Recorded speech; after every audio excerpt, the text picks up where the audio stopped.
अकबर बीरबल की वारी खरा पार्ट 2 रियल वॉच चैनल अदोम तराम औक्षिंजरी अहम पार्ट अखोना अकबर बीरबल की मतंग वारी मचा मंगा खक थमजकी अताबसिंगना पांबीबगी मोंग उजै अमसुंग मखा ताबिरउ हाइबदगी पार्ट 2 सेमजरी पार्ट 1 येंद्रिबसिंगना डिस्क्रिप्शन द लिंक फंगबिगनी मदगी येंगबिबे यानी एपिसोड असिगी अहानबो वारी लुपा अहुम नोंमा अकबर उरुई मागी मंत्री सिंह मनुंगदा मंत्री अमा यामना नुंगाइतना साउनिंगना पेंदना फंबगुम तवी अकबर महाकपु कौसिलगा हंगी करी ओइरे नंगोंदा यामना पेंदबगी ममी अमा तारिबसे नंगी मैथोंदा करी अवाटपा असोइबे यावबगे हायो मदुदा मंत्री अदुना खुमलखी इनिंगथौ ngasi de aigi pendaba se lijarage madudi nahakna maruoiba thabak thoram ताना हाइनब खिबिक बीरबल खक्तगा मरुओइना तौबा असिना अखोइदा यावजरिबा हैसिंगबा प्रतिभा खिबिक यूज तौबा ngamjadre masida nungaitadana sum famlambani akbarna hairaki o adu oire tasengna aidi pumnamakpu mityeng amada yengjai aduda birbalna alubo wafamsing solve tawbagi idea mayamdagi khajik hena yawi maduna mangonda aigi wakhal chingsinba manbani ngasidagi nangbusu birbalgum izzat pigani adubu aina taw haiba thabak amatang mai pakna torakpa tai se lupa ahum se pukro aduga bazardagi pot ahum leirau adubu shart amadi laigani madudi lupa ahum asina leirakadaba pot ahum adudagi amadi sigi oigadabani amana agi oigadaba aduga amana sigi sunataba agi sunataba मंत्री अदु कीबगुम थुकपगुम फाउखी करी मखल की पोतनो हाइरिबसे अदुबु निंगथौगी वानी हिक्तोकपे याबनते महाक लाकले बाजार the चटले ngसाई pot अहुम से थीबे याब थीरे फंगद्रे अदुगुम पोती लेते नोंथिल वाइरम माना वाना चोकथना हलकले मंत्री अदो निंगथौगी वा ngaकपद फेल होइरे मथंगी नमित मंत्री असिगी मतांगदा अकबरना मयामद खंगहल्ले मदुदी मंगोंद पीबा परीक्षाद ngमखिद्रे हाइबदो अउदगी अकबरना बीरबल दा ngसाई लुपा अहुम अदो पीरगा ngसाई पोलम अहुम अदो लैरकनबा थाकी बीरबल चतख्रे ngहाक मतुंग बीरबल चंगसिलखी इनिंगथौ लैजरकले महाकना पोलम अहुमदो लैरकले हाइना निंगथौदा तमलखी कोनुंगदा लैबा खिबिक ngaknaki karamna aduk yangna lairaklibano adudagi birbalna akbarda hai iningthau nahaki lupa ahum adudagi lupa ma aina mithai leiraga chakre maramdi mithai haibasidi sigini haibati mafam sigini ani suba lupa do aina lairiba amada pithokre madudagi phangba puinna aduna hayeng siraba matungda swarga natraga jannata kanaba phangnaba madu hayengi damakni haibati agini aduga ahum suba lupaduna aina juwa saradokre madugi lupado sigi suoidre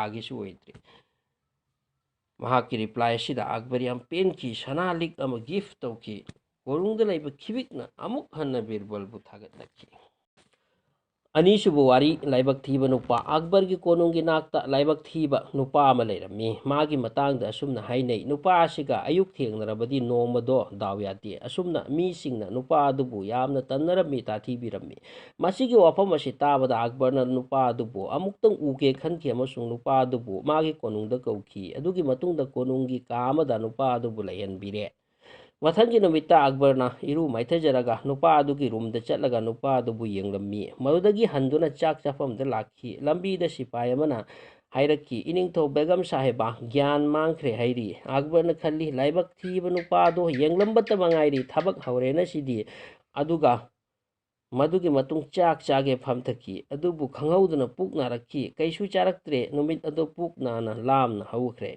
मसीदगी अकबरना हाइरखी पुमनमक असे लाइबक थीब नुपा अदुगी मरमननी ngasiदगीदी नुपा असिना मरम ओइरगा कनासु अवाब तारोय सिपाही सिंग नुपा असिबु हयेंग फांसी तौगदबनी फाव माबु पाव असि ताबद नुपा अदो यामना नुंगाइखिदे हयेंगदी sieve तारेको इराल लेतना तंजासिदा Birbal लाकपु उकी बीरबल उबदगी हिंगबे आगद्रा हाइबगी वखल अमा लाखी नुपादुदा माना बीरबल द वापु नमक तमजिरम्मी बीरबल नहाय वखल वागनो आइने हेल्प तौगनी अदुगी मतुंग बीरबल नमागी नाकोंगदा करी करीनो खरा हाइरमकी मथंगी नुमित सीबगी मांगदा मागी निंगजब फोंदोकपगी दमक नुपा दो निंगथौगी मनाक्ता पुदुना लाखी अदुगा हाइरखी इनिंगथौ अैगी करी इरालगी दंदीनो नाहकने सीबगी चैराक पिबीरिबसे खंगबा याजगद्रा ꯑꯛꯕꯔꯅ ꯈꯨꯝꯂꯛꯈꯤ, ꯑꯩ ꯅꯪꯒꯤ ꯂꯥꯏꯔꯥꯏꯕꯛ ꯊꯤꯕꯒꯤ ꯐꯠꯇꯕꯒꯤ ꯋꯥ ꯇꯥꯔꯛꯄꯅꯤ. ꯉꯁꯤꯗꯤ ꯁꯪꯁꯪꯅ ꯎꯔꯦ, ꯑꯗꯨꯅ ꯍꯥꯠꯄ ꯇꯥꯔꯦ ꯅꯪꯕꯨ. ꯃꯔꯝꯗꯤ ꯅꯪ ꯑꯁꯦ ꯗꯥꯎ ꯌꯥꯗꯕ ꯂꯥꯏꯕꯛ ꯊꯤꯕ ꯃꯤꯅꯤ. ꯅꯪꯒꯤ ꯃꯔꯝꯅ ꯇꯨꯡꯗ ꯃꯤ ꯋꯥꯗꯅꯕ ꯆꯩꯔꯥꯛ ꯑꯁꯤ ꯅꯪꯅ ꯐꯪꯕ ꯇꯥꯕꯅꯤ. ꯅꯨꯄꯥ ꯑꯗꯨꯅ ꯍꯥꯏꯔꯛꯈꯤ, ꯑꯩꯕꯨ ꯉꯥꯛꯄꯤꯌꯨ ꯃꯍꯥꯔꯥꯖ. ꯑꯩꯕꯨ ꯎꯔꯒ ꯅꯍꯥꯛꯅ ꯆꯥꯛ ꯆꯥꯕ ꯌꯥꯗꯕꯒꯤ ꯋꯥ ꯈꯛꯇꯅꯤ. ꯑꯗꯨꯒ ꯑꯩꯒꯤ ꯂꯥꯏꯕꯛꯇꯤ ꯌꯦꯡꯕꯤꯌꯨ. ꯉꯔꯥꯡ ꯑꯌꯨꯛ ꯏꯍꯥꯟ ꯍꯥꯟꯅ ꯅꯍꯥꯛꯀꯤ ꯃꯥꯏꯊꯣꯡꯅꯤ ꯑꯩꯅ ꯎꯖꯈꯤꯕ. ꯃꯔꯝ ꯑꯗꯨꯅ ꯉꯁꯤ ꯑꯩ ꯁꯤꯕ ꯇꯥꯔꯦꯀꯣ.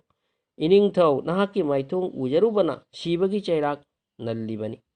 ꯋꯥꯐꯝꯁꯤꯗ ꯑꯛꯕꯔ ꯚꯥꯞ ꯇꯥꯈꯤ ꯑꯗꯨꯒ ꯍꯪꯉꯤ, ꯃꯁꯤꯒꯤ ꯋꯥꯐꯝ ꯑꯁꯦ ꯑꯥꯏꯗꯤꯌꯥ ꯑꯁꯦ ꯀꯅꯥꯒꯤꯅꯣ? ꯅꯨꯄꯥꯗꯨꯅ ꯍꯥꯏ, ꯕꯤꯔꯕꯜꯒꯤꯅꯤ ꯏꯅꯤꯡꯊꯧ.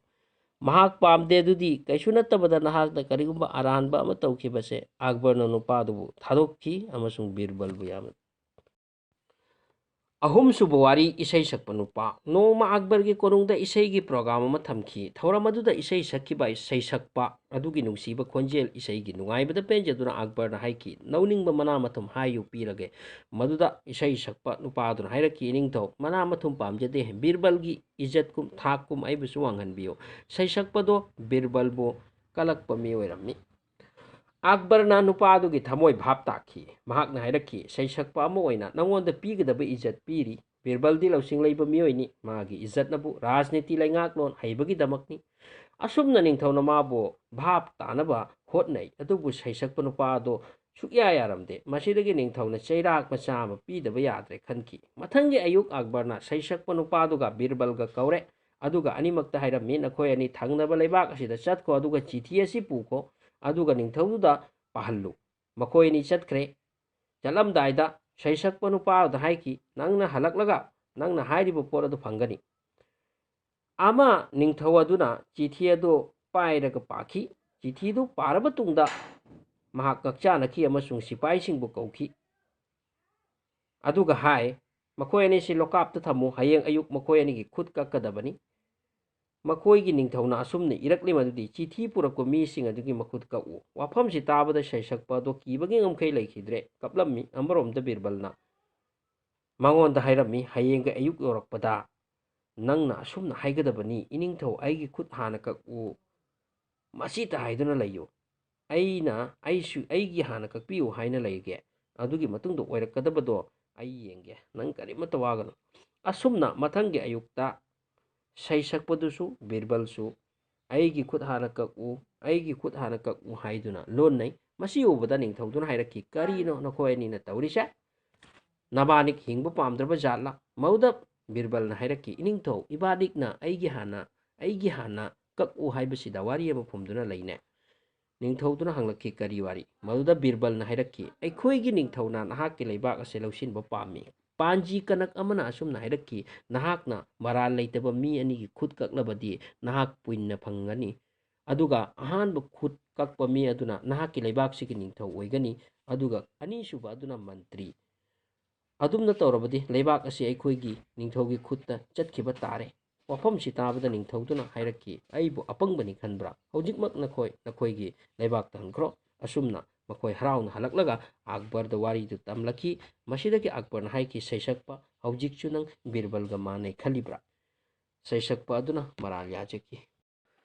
ꯃꯔꯤꯁꯨꯕ ꯋꯥꯔꯤ, ꯂꯧꯁꯤꯡꯒꯤ ꯄꯔꯤꯈꯥ. ꯄꯥꯔꯁꯤꯌꯥꯟ ꯅꯤꯡꯊꯧꯒꯤ ꯅꯥꯛꯇ ꯆꯠꯂꯨꯕ ꯃꯤꯁꯤꯡꯅ ꯕꯤꯔꯕꯜꯒꯤ ꯂꯧꯁꯤꯡꯒꯤ ꯃꯇꯥꯡꯗ ꯌꯥꯝꯅ ꯊꯥꯒꯠꯅꯔꯝꯃꯤ.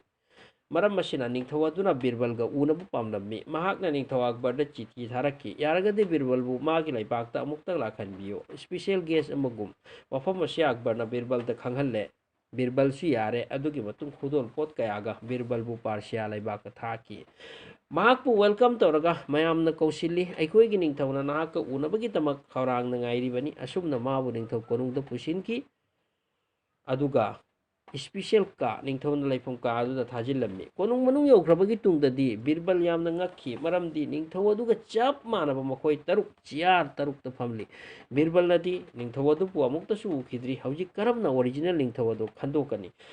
ꯕꯤꯔꯕꯜ ꯉꯥꯏꯍꯥꯛ ꯇꯨꯃꯤꯟꯅ ꯂꯩꯔꯝꯃꯤ, ꯈꯟꯊꯔꯝꯃꯤ. ꯉꯥꯏꯍꯥꯛ ꯃꯇꯨꯡꯗ ꯃꯌꯥꯏꯒꯤ ꯅꯨꯄꯥ ꯑꯗꯨꯒꯤ ꯅꯥꯛꯇ ꯆꯨꯝꯅ ꯈꯣꯡꯅ ꯆꯪꯁꯤꯟꯈꯤ ꯑꯗꯨꯒ ꯄ꯭ꯔꯅꯥꯝ ꯇꯧꯏ꯫ हे निंथौ अꯩगी सलाम लौसिनबियु मदुदा निंथौ अदो ngakhi aibu karamna khangba ngamkhrijatno ningthauduna hanglakhi nangna aibu hanasu ukhidri aduga mataw karamna aibu khangba ngamlino maduda birbal na khumlakhi ahan badadi aisu tawpam khangludre maharaj audagi khanthaki yengi aduga aina ukhi nahak aingonda yengli aduga atopasing asina nahak onda yengli masidagi ai bhap taki nahak mak ningthau original adu oigani ningthau aduna mabu yamna thagatki manga sabwari akbar amasung hainau ningthorel akbar hainau chaba yamna pami noma khwaidagi phaba hawba hainau sing puraktura mangonda pijarami matam aduda akbar magi nupiga garden da phamlami akbar na mathang mathang hainau du charaga hainau dubu thagatlami asuk hawba hainau di amuk kari haigani asumna charaga hainau maru makku ado magi nupi gi mang da langsili magi begam di hainau di chade lemjana phamli tanjasida birbal laki akbar na kawi birbal wa mata ko ni he na khoi gi maharani ase chabda mamit yamda karami ne yengu tawri mong se hainau kaya no chakri maru makku mayam ase magi mamanga tarif si yengo law wafam asida magi begam yamna ikai ki mai ngangsin ki matamda da birbal na khumlakhi begam dagi di nahak na hena chaba thakpa henba malida maharaj begam di maku maru da su langthokli aduga nahakti madusu yawna chasinkhre magi wafam asida ataba miyoi sing noktaba ngamkhide maharaj akbar noktaba ngamde birbal bu thagatlaga mahakpu maharaj haiba mingthol piki mathangi episode lakhi